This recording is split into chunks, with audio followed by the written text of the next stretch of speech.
Hola hermanos, el día de hoy, 26 de junio del 2026, pues es viernes de la 12ª semana del tiempo ordinario. Hoy es día de San José María Escrivá de Balaguer, uno de los santos más significativos sin duda del siglo XX, de la segunda mitad del siglo XX. Evidentemente él ha vivido prácticamente todo el siglo, ¿no? Pero, bueno, buena parte de él, pero hombre, hemos hablado de él en algunas otras ocasiones. Ustedes saben que yo tengo un particular respeto y devoción por él. Se trata de un personaje extraordinario, sin duda. Pero quiero hablarles de otro José María, que es el mismo día. Y ya saben que aquí se van a juntar dos cosas que para mí son importantes. Se trata de San José María Robles Hurtado.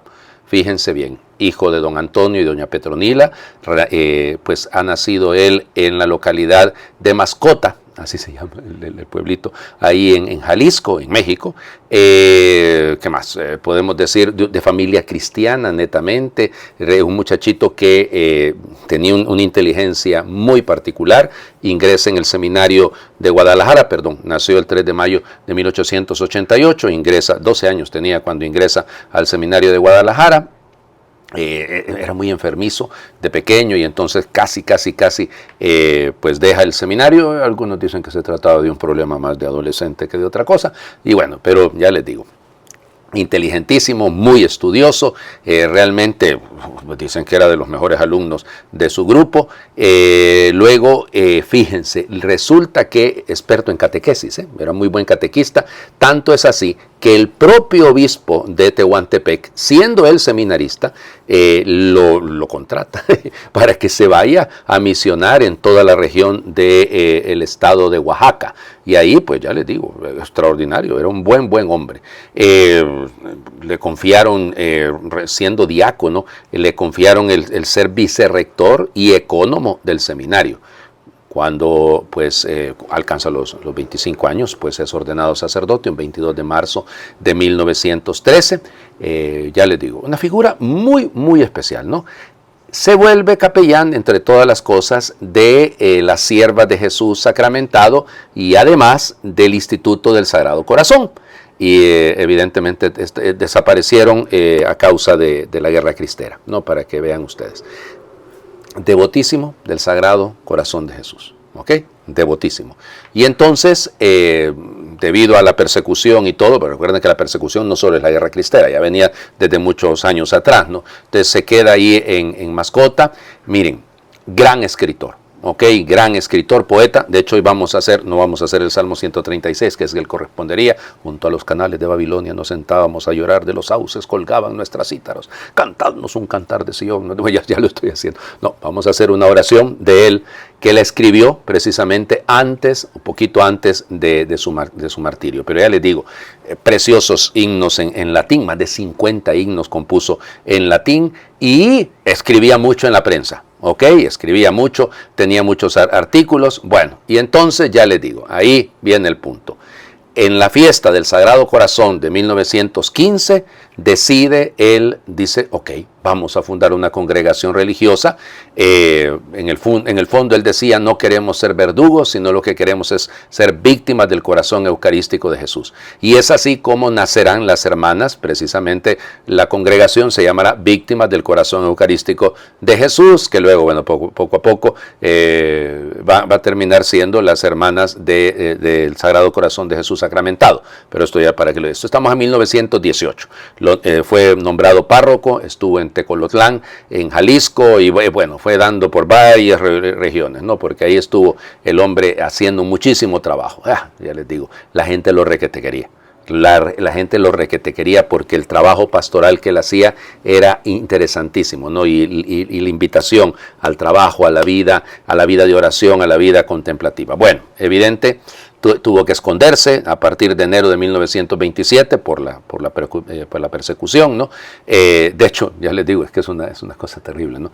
La locura de vamos a cumplir 100 años de esto, ya lo estamos cumpliendo, porque ya estamos dentro del periodo de la persecución, ¿no? Pero resulta ser que estaba celebrando la Eucaristía en la casa de una familia que el apellido es Agraz. algo así. Estamos hablando del 23 de junio de 1927, lo capturaron y nada, sencillamente pues a colgarlo de un palo, de un palo de roble. Miren, fue humillante lo que le hicieron, lo metieron a la cárcel, lo sacaron a la fuerza, lo obligaron, sujeto con cuerdas, ¿no? Como que si fuera cualquier cosa. Bueno, una cosa terrible, ¿no? Ahí en un roble, dice, lo describen, un roble frondoso, ahí fue donde fue ahorcado la madrugada del 26 de junio de 1927. Lo tiraron ahí en una especie de como de carbonera, y bueno, gracias a Dios el cura de Tecolotlán lo reconoció y entonces lo llevaron a enterrarle, lo velaron. De hecho tuvieron esa suerte porque a otros no pudieron hacer eso, lo velaron y demás. Bueno, fue beatificado en 1992, en noviembre de 1992 por San Juan Pablo II, y fue canonizado en mayo del 2000, el 21 de mayo del 2000, siempre San Juan Pablo II. Ya les digo, una personalidad, fíjense, los compañeros decían que estaba loco del Sagrado Corazón. Si de mí dicen eso en algún momento, yo voy a ser feliz, voy a morir feliz, feliz, feliz, porque toda la vida de él estaba centrada en la devoción al Sagrado Corazón de Jesús y en la Eucaristía. Es casi decir lo mismo, ¿no? Entonces, el lugar donde estaba sepultado es allí, en la casa general de la Congregación de las Hermanas del Corazón de Jesús Sacramentado, así es como se llaman ahí en Guadalajara. Bueno, vamos adelante, las lecturas. Llegamos al momento más doloroso de la historia del reino del norte, del reino de Judá, pues es la caída ya de Jerusalén. Entonces, segundo libro de los Reyes, capítulo 25, versículos del 1 al 12. El día 10 del mes 10º del año 9 del reinado de Sedecías, Nabucodonosor, rey de Babilonia, vino a Jerusalén con todo su ejército. La sitió y construyó torres de asalto alrededor de ella. La ciudad estuvo sitiada hasta el año 11 del reinado de Sedecías. El día 9 del cuarto mes, cuando el hambre había arreciado en la ciudad y la población no tenía ya nada que comer, abrieron una brecha en la muralla de la ciudad. El rey Sedecías y sus hombres huyeron de noche por el camino de la puerta que está entre los dos muros del jardín del rey, y ocultándose de los caldeos que tenían cercada la ciudad, escaparon en dirección al desierto. El ejército caldeo persiguió al rey y le dio alcance en los llanos de Jericó, donde su ejército se dispersó y lo abandonó. Los caldeos capturaron al rey y lo llevaron a Riblá, donde estaba Nabucodonosor, rey de Babilonia, quien lo sometió a juicio. Nabucodonosor hizo degollar a los hijos de Sedecías en su presencia, mandó que le sacaran los ojos y lo condujo encadenado a Babilonia. El día 7 del quinto mes del año 19 del reinado de Nabucodonosor en Babilonia, Nebuzaradán, jefe del ejército caldeo y súbdito del rey de Babilonia, entró en Jerusalén, quemó el templo del Señor, el palacio real y todas las casas de Jerusalén. Los soldados caldeos que estaban con el jefe del ejército destruyeron las murallas que rodeaban la ciudad. Nebuzaradán deportó al resto de la población y también a los que se habían rendido al rey de Babilonia, y solo dejó a algunos campesinos pobres para trabajar las viñas y los campos. Palabra de Dios. Te alabamos, Señor. Las alianzas políticas, ¿no? Todos los riesgos que se corren, porque Sedecías, acuérdense que el mismo Nabucodonosor le había cambiado el nombre después de que había capturado casi 10 años atrás a Jeconías o a Joaquín. Sedecías se había aliado a Egipto frente a pues el poderío del rey babilonio, y por eso Nabucodonosor, además no pagaban impuestos, o sea, un montón de cosas, se les sometió fuertemente, ¿no? Pero no siguieron las instrucciones, llamémosle, de Nabucodonosor, y por eso la caída. La interpretación siempre desde el punto de vista religioso es que se alejaron de Dios. Y ahí, miren, qué doloroso, ¿no? Llegaron los soldados de Nebuzaradán, el nombrecito es complicado, Nabucodonosor, Nebuzaradán, en fin, llegan y destruyen todo, ¿no? Quemaron el templo, botaron las murallas. Lo que queda de ese templo es precisamente el muro de los lamentos, que no es el muro del templo para nada, sino que es ¿cómo le llamamos eso? El cimiento de donde estaba la explanada del templo. Pero no es nada del templo, o sea, el muro de los lamentos no es para nada el templo de Jerusalén, es solamente la base de donde está, en donde estaba luego construido el templo. Ay, Señor Jesucristo, doloroso. Algunos dirán, Padre, no, pero esa es la base del templo que hizo después Herodes. No, No, realmente no. Y de hecho ahí están los estudios, los trabajos arqueológicos. Los israelitas han hecho trabajos ahí extraordinarios. Han logrado llegar exactamente hasta donde estaban las bases originales de lo que es. Ese es el Monte Moria, ¿no? Y entonces, bueno, duele, oigan, duele. Es que yo no puedo leer eso sin sentir que imagínense ustedes, un pueblo que lo perdió todo. Aquí dice que le sacaron los ojos a Sedecías. Realmente la descripción es que le sacaron los ojos, le cortaron la lengua, le fundieron hierro en los oídos y en los ojos. O sea, fue una humillación terrible.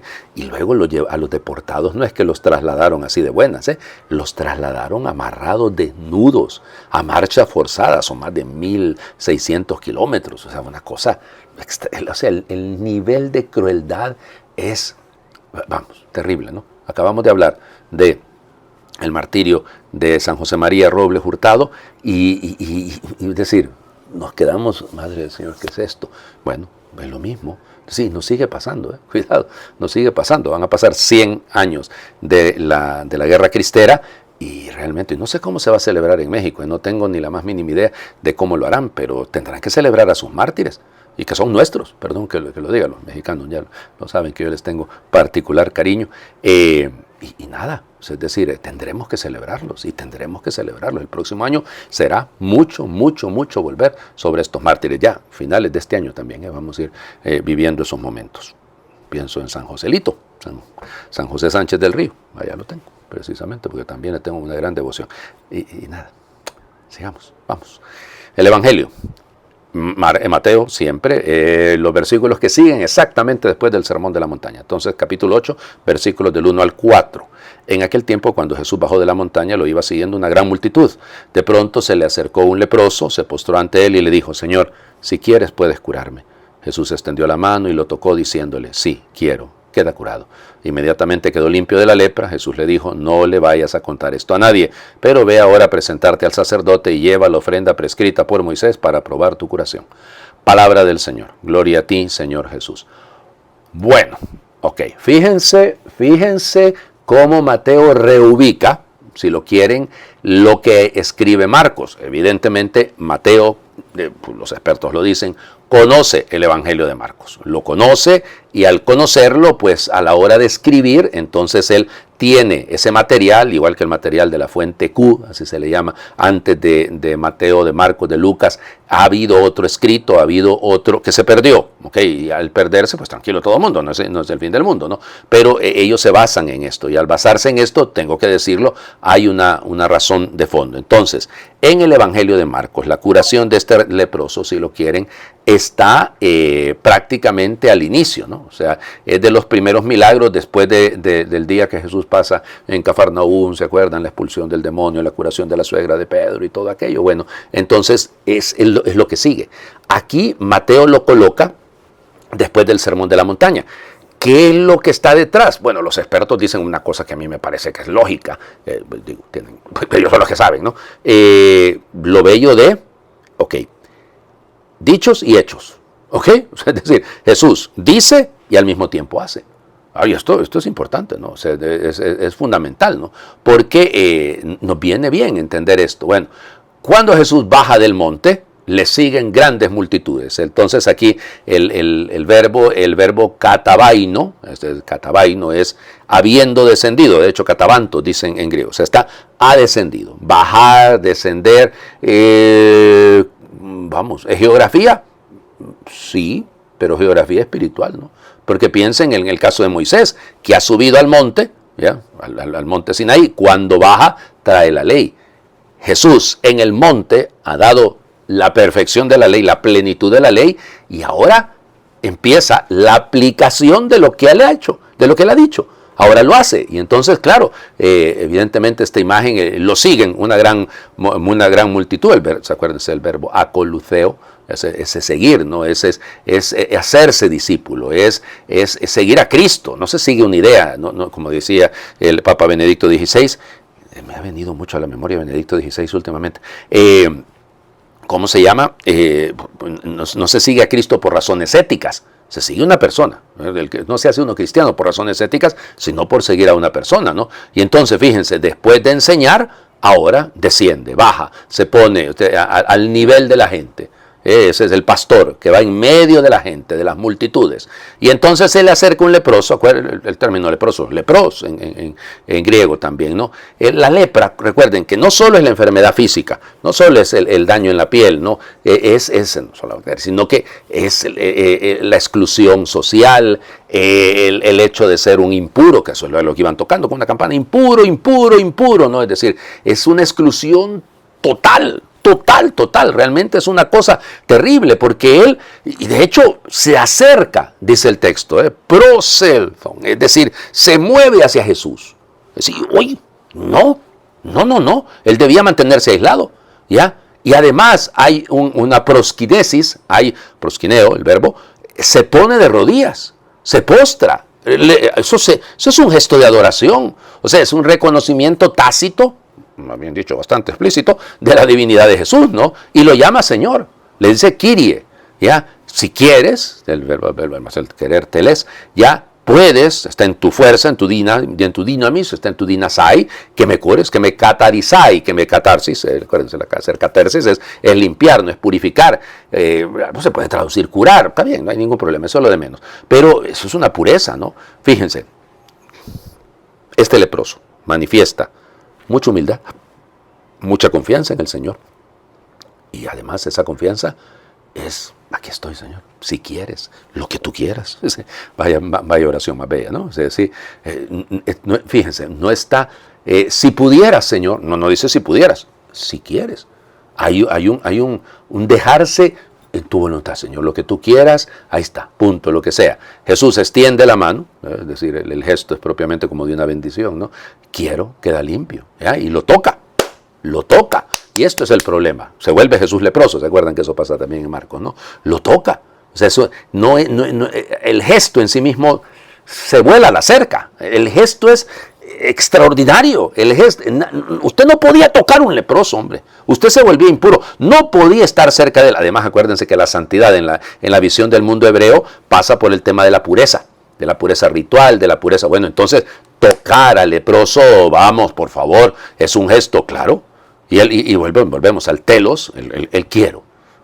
Es decir, es una acción de salvar, ¿ya? Y lo purifica, queda purificado. Le dice, de hecho, inmediatamente se le quita la lepra. Volvemos ¿se acuerdan de ese término que tantas veces lo hemos utilizado, ¿no? Euceos, se le quitó la lepra, inmediatamente. Bello esto, bello. Y al final, Jesús le dice, mira, hombre, ten cuidado, no vayas a andar ahí diciendo por todos lados lo que te he hecho, pero fíjense, Jesús es tan fiel a la ley, ¿no? Ve a presentarte al sacerdote para que conste, ya, para que le sirva de testimonio. Y fíjense, por eso les digo que aquí hay un juego velado, ¿no? Para que se cumpla lo que prescribió Moisés. Y volvemos que viene bajando del monte como el nuevo Moisés. Entonces, este nuevo Moisés nos presenta un camino distinto, de obediencia, pero de una acción suya que lo cambia todo. Les dije que no íbamos a hacer el Salmo 136, que es el que corresponde, ¿no? Si no, vamos a hacer esta oración de San José María Robles Hurtado. Quiero amar tu corazón, Jesús mío, con delirio. Quiero amarte con pasión. Quiero amarte hasta el martirio. Con el alma te bendigo, mi sagrado corazón. Dime, ¿se llega el instante de feliz y eterna unión? Tiéndeme, Jesús, los brazos, pues tu pequeñito soy. De ellos al seguro amparo, a donde lo ordenes voy. Al amparo de mi madre y de su cuenta corriendo, yo, su pequeño del alma, vuelo a sus brazos sonriendo. Amén. Señor esté con ustedes y les bendiga a Dios por intercesión de San José María Escrivá de Balaguer, de San José María Robles Hurtado, el que es Padre, Hijo y Espíritu Santo, y su bendición descienda, les acompañe siempre. Pues muy feliz viernes para todos.